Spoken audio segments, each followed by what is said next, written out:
যারা মূলত আসলে ইরান এবং আমেরিকার যে ওয়ারটা চলতেছে এই ওয়ারটার খোঁজ খবর রাখেন তারা অবশ্যই জেনে থাকবেন যে আলী লারিজানি যিনি ছিলেন হচ্ছে ইরানের বর্তমান যতগুলো লিডার আছে তাদের মধ্যে অন্যতম এবং তিনি শীর্ষ জেনারেলদের মধ্যে একজন ছিলেন এবং তিনি নিরাপত্তার প্রধান ছিলেন ইরানের। তাকে হত্যা করা হয়েছে এবং তাকে হত্যা করার পরে ইরান পুরোপুরি পাগলা হয়ে গেছে। পুরোপুরি পাগলা বলতে পুরোপুরি পাগলা হয়ে গেছে।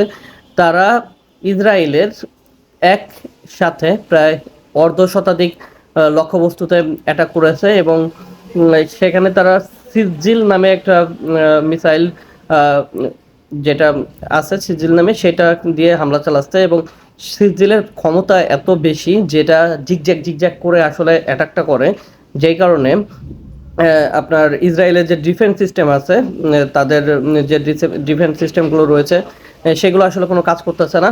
সরাসরি ইসরায়েলের ভূমিতে অ্যাটাক হচ্ছে এবং আক্রমণ হচ্ছে এবং প্রত্যেকটা অ্যাটাক সাকসেসফুলি ইসরায়েলের বিভিন্ন জায়গায় ধ্বংস স্তূপে পরিণত করতেছে।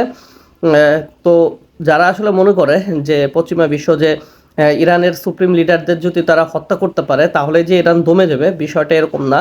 কারণ ইরানকে দমানো এত সহজ না। ইরান খুবই বলতে গেলে হচ্ছে পাগলা ষাঁড়ের মতো। তারা আসলে কাউকে মানে না। তারা আসলে পশ্চিমা বিশ্বকে সবসময় বুড়ো আঙুল দেখায় যায় এবং বর্তমান যে অ্যাটাকগুলো হচ্ছে খুবই ভয়ঙ্কর এবং আবিবের তেল আসলে তারা বাইর করতেছে। গত 24 ঘন্টায় যে অবস্থা করছে তেল আবিবের এবং আগামী 24 ঘন্টা তেল আবিবের অবস্থা আরও খারাপ করে দিবে। এটা কিন্তু যে ইরানের যে বর্তমান জেনারেলরা রয়েছে তারা কিন্তু হুঁশিয়ারি দিয়েছে। সুতরাং যুদ্ধ আসলে আরও দীর্ঘায়িত হচ্ছে। যুদ্ধ থামার মতো কোনো পরিস্থিতি আপাতত দেখছি না।